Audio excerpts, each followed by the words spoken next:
Menikahi gadis manja. Bab 009. Yogi mulai menyuapkan 1 sendok makanan ke dalam mulutnya.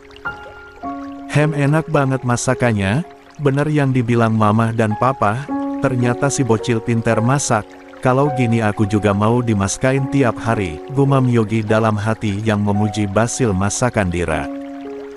Gimana enak kan? Tanya Reni. Iya mah enak, jawab Yogi yang membuat Dira seneng karena mendapat pujian dari suaminya. Andai saja Mas Yogi gak punya pacar pasti aku seneng banget, gumam Dira dalam hati. Setiap mengingat suaminya yang mempunyai pacar entah menapa ada rasa nyeri si hati Dira, memangnya istri mana yang mau suaminya punya pacar. Dira menebak jika Naura itu pacarnya Yogi karena perkataan Kevin yang waktu itu walaupun Yogi belum mengakuinya tapi Dira sudah yakin. Oh iya kamu berangkatnya sama aku aja, ujar Kevin yang mengajak Dira untuk berangkat bersama karena kantor kakaknya tidak searah dengan sekolahannya. Gak usah nanti biar kakak aja yang anterin, balas Yogi yang tidak suka jika istrinya berangkat dengan adiknya. Kan kantor kakak gak searah, ujar Kevin. Ya gak masalah, balas Yogi sedangkan Dira terserah yang penting sampai di sekolah. Ya udah terserah kakak aja. Sedangkan Reni yang menyimaknya tersenyum senang karena Reni melihat Yogi cukup perhatian dengan istrinya. 8. Akhirnya Dira berangkat ke sekolah dengan diantar oleh Yogi sementara Kevin juga ikutan mobil Yogi sehingga membuat Yogi cukup kesal. Tadinya Yogi hanya ingin berdua saja malah adiknya ikutan di mobilnya. 9. Di sekolah Dira langsung disambut oleh kedua sahabatnya Lily dan Ines. Ya ampun Dira akhirnya lo berangkat juga, gak asyik tahu kalau lo gak ada, ujar Lily dengan senang saat melihat Dira masuk ke sekolah. Iya lo sebenarnya kenapa gak masuk sekolah sih? Di chat bilangannya cuma lagi ada urusan penting, tambah Ines. Kini ketiga orang itu saling berpelukan udah kayak Teletubbies aja. Maklum ya begitulah para anak-anak remaja mengekspresikan sikapnya. Iya guys maaf ya kemarin itu saudaraku yang di luar kota itu nikahan jadi aku kesana dong, jawab Dira berbohong padahal dirinya sendiri yang menikah. Oh jadi itu kepentingannya, balas Lily yang diangguki oleh Dira. Dira bisa masuk di sekolah elit seperti itu karena mendapat beasiswa kalau tidak kedua orang tua Dira tidak akan mampu menyekolahkan Dira di sekolahan yang terkenal elit itu, pastinya hanya kalangan atas yang sekolah di situ. Tapi beruntungnya Dira langsung mendapatkan teman saat masuk di sekolah. Mungkin karena kepintaran serta sikapnya yang mudah bergaul sehingga Dira langsung mendapatkan teman, yaitu Lily dan Ines. Kalau biasanya orang-orang kalangan atas itu akan memandang status jika berteman tapi tidak dengan Lily dan Ines. Lily dan Ines mau berteman dengan Dira karena selain pintar Dira juga baik. Selama ini Dira selalu menjadi juara umum si sekolah sehingga membuat kedua orang tuanya sangat bangga kepada Dira. Sedangkan Kevin hanya memerhatikan interaksi Dira dengan teman-temannya. Ya udah gak usah dilihatin terus entar naksir lagi, ujar Galang kala melihat Kevin melihat ke arah Dira terus. Apaan sih lolang basic banget, balas Kevin. Kalau suka bilang aja entar diembat orang nangis, seloroh Galang yang tahu jika Kevin punya rasa sama Dira. Dira terkenal cantik di sekolah hingga dijuluki ratu sekolah. Banyak laki-laki yang suka sama Dira tapi semua ditolak dengan alasan gak mau pacaran dulu mau fokus sekolah. Makanya Kevin lebih memilih memendam perasaannya takut ya jika Kevin mengutarakan perasaannya Dira akan menolaknya sama seperti laki-laki yang lainnya. Malah pada akhirnya malah menikah dengan kakaknya sendiri dan mau gak mau Kevin harus menerima kenyataan itu. Vin kamu udah kerjain tugas yang kemarin belum? Tanya Tian yang duduk di belakangnya. Udahlah, jawab Kevin dengan tersenyum karena mengingat dirinya mengerjakannya dengan Dira. Wow gercep banget kamu Vin, nyonteklah, ujar Tian yang memang suka menyontek punya Kevin secara Kevin termasuk salah satu anak yang pintar. Dasar tukang nyontek, ejek galang. Yeye biarin orang Kevinnya aja boleh, wek, balas Tian dengan menjulurkan lidahnya. Gak lama terdengar bunyi bel pertanda sudah masuk jam pelajaran, dan gak lama pula ada guru yang datang masuk ke dalam kelasnya sehingga suasana ricuh di dalam kelas seketika berhenti. Setelah pelajaran selesai kini semua murid-murid pada berhamburan keluar dari kelas, begitupun Lily dan Ines yang mau ke kantin. Dira ke kantin yuk, ajak Lily dan Ines. Kalian aja deh, aku lagi males, aku di kelas aja, jawab Dira. Jujur saja Dira tidak memegang uang karena kedua orang tuanya sudah tak memberikannya uang lagi karena sekarang dirinya sudah menjadi tanggung jawabnya. 10. Yogi sebagai suaminya, tapi Yogi gak ada kasih Dira uang sehingga kini Dira tidak bisa jajan di kantin. Sebenarnya temannya itu bisa aja bayarin, hanya saja Dira merasa enak jadi Dira memilih di dalam kelas saja. Yah memangnya kamu gak lapar apara? Tanya Ines. Aku lagi gak selera makan, udah kalian aja sana, jawab Dira dengan berbohong padahal sebenarnya perutnya sudah mulai lapar. Seriusan nih? Tanya Lily memastikan. Iya serius, aku mau tidur soalnya ngantuk semalam kurang tidur, jawab Dira beralasan. Ya udah deh kita ke kantin dulu ya, ujar Liki dan Ines sedangkan Dira hanya menganggukkan kepalanya, sementara Kevin dan dua temannya sudah keluar kelas duluan. Dira berpesan kepada Kevin supaya Kevin tetap bersikap seperti biasanya saat di sekolah agar anak-anak gak curiga jika Dira adalah kakak iparnya Kevin. Tadi pagi saja sewaktu diantar ke sekolah Dira minta diturunkan agak jauh dari area sekolahan karena Dira takut ada yang melihatnya berangkat bareng Kevin. Tapi Yogi malah menyuruh Kevin yang turun soalnya Yogi kasihan jika Dira yang turun karena nanti harus berjalan agak jauh. Akhirnya mau gak mau Kevin yang turun agak jauh dari sekolah dan Yogi menurunkan Dira tepat di depan gerbang sekolah. Ines dan Lily tidak menyadari jika Dira tidak punya uang karena selama ini Dira selalu membawa uang saku yang cukup pemberian dari ibunya. Sebenarnya aku lapar sih tapi mau gimana lagi, aku gak ada uang. Gimana kalau aku kerja aja ya, gumam Dira dalam hati saat Lily dan Ines sudah pergi. Dira gak berani meminta uang ke Yogi. Sebenarnya Dira punya penyakit mak dan gak boleh sampai telat makan, tapi Dira malah melewatkan waktu makan siangnya.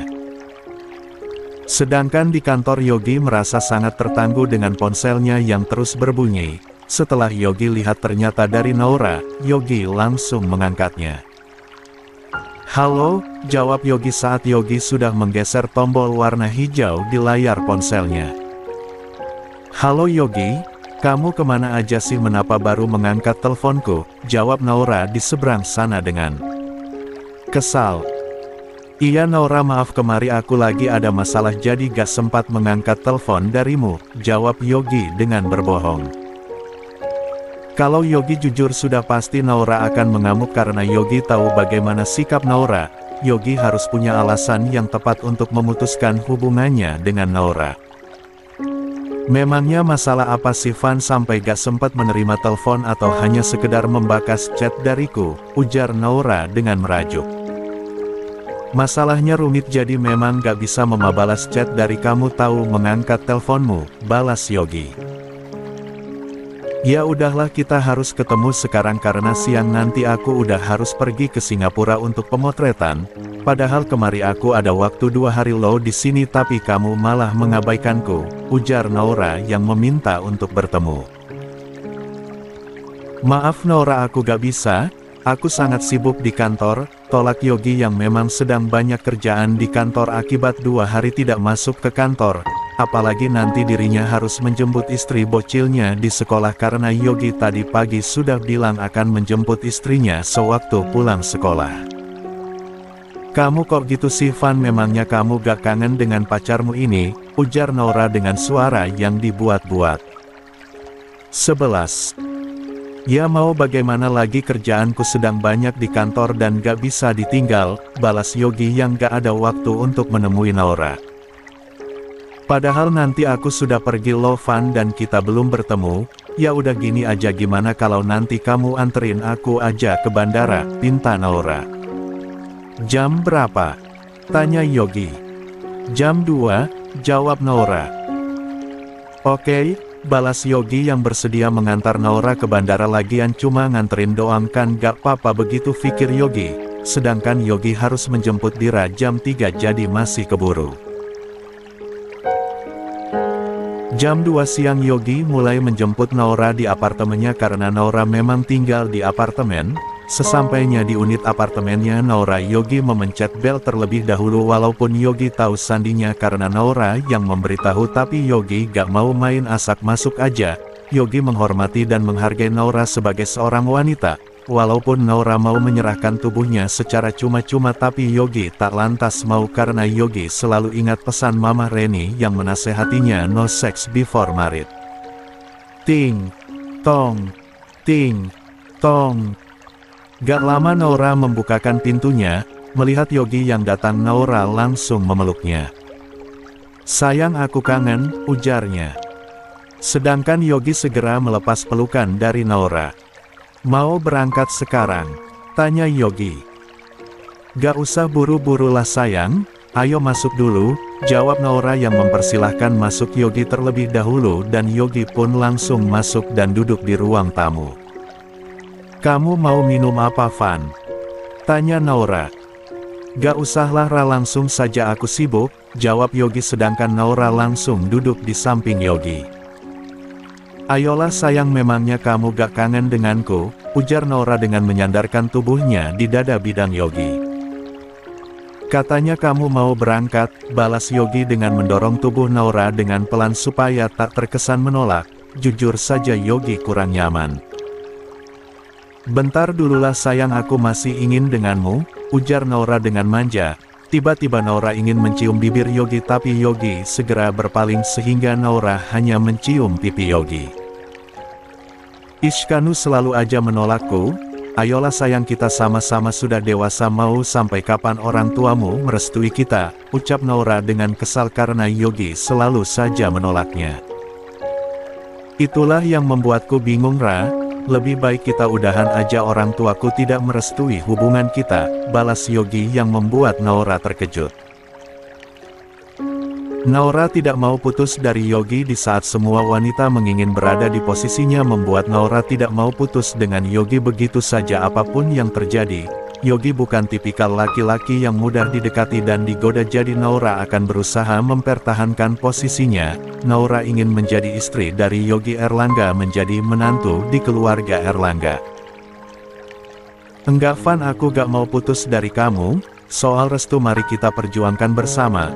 Oke, jika kamu tidak mau aku minta maaf, ujar Naura yang takut jika Yogi akan memutuskannya karena Naura tidak mau itu terjadi. Tapi Ra, belum selesai Deva bicara Naura sudah memotongnya. Ya udah sayang kita langsung berangkat saja ya, ujar Naura yang sengaja mengalihkan pembicaraan. 12. Naura lebih memilih mengalah asal Yogi tidak memutuskan hubungannya. Selama ini mereka berhubungan secara sembunyi-sembunyi dari media dan itu atas permintaan dari Yogi. Naura berniat akan mengekspos hubungannya dengan Yogi ke media biar semua orang tahu jika dirinya pacar dari Yogi Erlangga yang merupakan pengusaha muda yang sangat sukses. Naura ingin memamerkan ke semua orang jika dirinya mempunyai kekasih seorang pengusaha kaya dan tampan. Naura ingin mencari cara supaya hubungannya dengan Yogi diketahui oleh publik tanpa Yogi tahu jika dirinya lah penyebabnya. Yogi sengaja menyembunyikan hubungannya dengan Naura dari publik karena selain kedua orang tuanya yang tidak merestui hubungannya, Yogi juga tidak mau dikejar-kejar oleh wartawan. Yogi tidak suka kehidupan pribadinya menjadi konsumsi publik. Akhirnya Yogi mengantarkan Naura ke bandara dan di antara Naura dan Yogi gak ada yang membahas masalah putus lagi. Yogi akan mencari kesalahan Naura terlebih dahulu baru Yogi punya alasan untuk memutuskannya. Jika Yogi hanya asal mutusin Naura pasti Naura tidak akan mau. Seperti tadi sewaktu Yogi memberi alasan tentang restu dan Naura gak mau putus, Yogi malas jika harus berdebat dengan Naura karena Yogi masih banyak urusan yang harus diselesaikan. Yogi berpikir biarlah hubungannya dengan Naura seperti ini dulu, toh Naura orang yang sibuk harus pulang pergi dari LAN untuk pemotretan, jadi Yogi merasa aman. 13. Setelah selesai mengantar Naura ke bandara, Yogi langsung menuju ke sekolahnya Dira dan sialnya Yogi malah terjebak macet di jalan sehingga Yogi sudah pasti telat menjemput Dira. Untung saja Yogi punya asisten yang bisa diandalkan sehingga Yogi bisa sedikit tenang karena urusan kantor sudah ada yang menghandle. Sekarang sudah pukul 3:30 dan dirinya masih terjebak macet. Sial, kenapa mesti macet segala sih? Haduh Dira, gimana, pasti kelamaan nunggu ya, umpat Yogi dengan memukul setir mobilnya. Yogi ingin menghubungi Dira tapi bodohnya Yogi gak punya nomor ponsel istrinya sendiri. Sit, aku lupa minta nomor teleponnya, ujar Yogi dengan melemparkan ponselnya di atas jok yang berada di sebelahnya. Ah, kenapa aku harus secemas ini sih, lagian Dira pasti sudah memilih pulang dengan naik taksi karena kelamaan nungguin aku, ujar Yogi lagi yang berpikiran seperti itu, tapi Yogi tetap pergi ke sekolah Dira untuk memastikannya. Sedangkan Dira kini malah merasa takut sendirian di halte karena kelamaan nungguin jemputan dari Yogi. Mas Yogi mana sih? Katanya mau jemput tapi sampai sekarang kok belum sampai juga. Mana aku takut lagi sendirian di sini, gumam Dira yang merasa takut berada di halte sendirian. Tadinya masih banyak anak-anak sekolah tapi kini sudah pada pulang semua. Tadi secara diam-diam Kevin sudah menawarinya untuk pulang bareng tapi Dira menolaknya karena selain takut orang-orang pada curiga suaminya udah janji bakal menjemputnya. Andai saja aku pegang uang pasti aku udah naik angkot atau taksi untuk pulang, tapi sayangnya aku gak punya uang. Mana perut aku sakit banget lagi karena tadi gak makan, gumam Dira dengan memegangi perutnya yang sakit melilit. Kepala Dira juga udah mulai terasa pusing. Karena takut, Dira memutuskan untuk menunggu Yogi di area sekolah karena di sana masih ada guru-guru yang belum pulang. Terbukti jika gerbang sekolah masih kebuka. Akhirnya Dira memutuskan untuk menunggu Yogi di area sekolah, lagian di sana juga masih ada Pak Satpam yang bertugas. Letak sekolahan Dira di seberang jalan dari halte, jadi Dira harus menyeberang jalan terlebih dahulu. Dengan langkah yang lunglai Dira menyeberang jalan dan karena kurang fokus Dira tidak menyadari adanya mobil yang melaju dengan kecepatan tinggi. Jerit Dira yang baru menyadari ada mobil dengan kecepatan tinggi melaju ke arahnya. Pengendara mobil itu dibuat kalang kabut oleh Dira. Dengan cepat pengendara mobil itu menginjak rem mobilnya kala tiba-tiba ada orang yang menyeberang jalan dengan asal, dan mobilnya itu akhirnya berhenti tepat di depan Dira sehingga membuat pengendara mobil itu sangat lega karena dirinya tidak sampai menabrak Dira. Huf, syukurlah, ujar pengendara mobil itu dengan mengelus dadanya sendiri. Memang dasar gila tuh cewek, gak lihat ada mobil apa main asal nyebrang aja, gerutunya dengan kesal. Begitupun Dira yang begitu shock dengan kejadian itu, wajah Dira jadi pucat akibat pusing ditambah sakit perut. Pengemudi itu pun segera turun dari mobilnya karena kesal sekali dengan Dira. Pengemudi laki. 14. Laki itu tidak jadi meneruskan kata-katanya karena malah terpesona dengan kecantikan Dira. Walaupun wajah Dira nampak pucat tapi Dira masih kelihatan cantik. Maaf kak, tadi saya kurang fokus. Nyebrangnya, ujar Dira meminta maaf dengan tubuh bergetar dan laki-laki itu berjalan mendekati Dira. Iya tak apa, kamu gak apa-apa kan? Tanya laki-laki itu yang melihat wajah pucat Dira. Saya tidak apa-apa kak, jawab Dira yang kemudian malah jatuh pingsan tapi dengan sigap laki-laki itu langsung menangkapnya jika tidak mungkin Dira udah jatuh ke tanah. Loh kok malah pingsan sih? Gawat, ujar laki-laki itu yang tanpa pikir panjang langsung memasukkan Dira ke dalam mobilnya. Terus harus aku bawa kemana nih cewek? Mana cantik banget lagi orangnya, Untung aja aku yang bertemu dengannya, kalau laki-laki lain pasti akan berbuat hal yang jahat, gumam laki-laki itu setelah memasukkan Dira di dalam mobilnya. Laki-laki itu bernama Axel dan Axel bingung mau membawa Dira kemana. Axel Alandra, pemuda berusia 29 tahun yang merupakan pengusaha sukses di bidang properti. Di usianya yang sudah dewasa, Axel belum juga menikah. Jangankan menikah, punya kekasih aja belum. Axel gak ada waktu memikirkan punya kekasih karena dirinya terlalu sibuk dengan pekerjaannya. Akhirnya Axel memutuskan untuk membawa Dira ke rumahnya. Tidak membutuhkan waktu lama, kira-kira 3 menit Axel sudah sampai di rumahnya. Axel langsung turun dari mobilnya lalu menggendong Dira ala bridal style masuk ke dalam rumahnya. Sementara Della, mamahnya Axel, merasa terkejut ketika melihat anak laki-lakinya menggendong seorang gadis masuk ke dalam rumah. "Axel, siapa gadis itu?" tanya Della. "Axel juga gak tahu mah," jawab Axel dengan membawa Dira masuk ke dalam kamar tamu sementara Della segera mengekor di belakang. Axel membaringkan Dira di atas ranjang. "Gadis ini kenapa, Sel? Kamu apain?" tanya Della saat melihat Dira tak sadarkan diri. "Mama jangan ngaco deh, Axel gak ngapa-ngapain dia mah, tapi tadi hampir aja Axel menabraknya," jawab Axel yang membuat Della kaget. "Apa? Kamu hampir menabraknya?" "Iya mah, dan setelah itu dia malah tiba-tiba saja pingsan," jelas Axel. "Ya ampun Axel, makanya kalau bawa mobil itu yang hati-hati, jangan kebut-kebutan di jalan," peringat mamahnya. Della kira Axel yang membawa mobil ugal-ugalan mengingat Axel suka balap motor. "Enak aja orang, Axel udah bener bawa mobilnya," ujar Axel membela diri. "Cantik sekali gadis ini, Sel," ujar Della yang malah mengagumi kecantikan Dira. "Iya mah cantik," balas Axel. "Ya udah buruan telepon dokter, malah dilihatin terus." "Iya ini juga mau telepon dokter mah," jawab Axel yang langsung mengambil ponselnya dari saku celananya untuk menghubungi dokter. Gak lama dokter yang telepon oleh Axel sudah sampai. Dokter itu namanya Dokter Natalie, sepupunya Axel. 15. Sendiri. "Axel, tante, memangnya siapa yang sakit sampai-sampai Natalie disuruh kesini?" tanya Natalie yang merasa khawatir. Natalie kira yang sakit itu Della atau Axel. "Udah gak usah bawel, cepetan kamu periksa dia," ujar Axel dengan menunjuk ke arah Dira yang sedang terbaring lemah di atas ranjang. "Siapa gadis cantik ini, Tante?"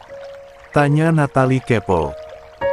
"Tante juga gak tahu Natalie, tadi Axel yang tiba-tiba membawanya pulang," jawab Della yang membuat Natalie kepo. Pasalnya Axel gak pernah terlihat dekat dengan wanita manapun. "Udah gak usah kepo, langsung periksa aja," protes Axel dengan kesal karena melihat sepupunya yang kepo. "Iya bawel." Natalie segera memeriksa Dira. Natalie segera mengeluarkan alatnya dari dalam tas lalu dipakainya alat itu. Natalie mengarahkan alat itu ke dada Dira untuk memeriksanya.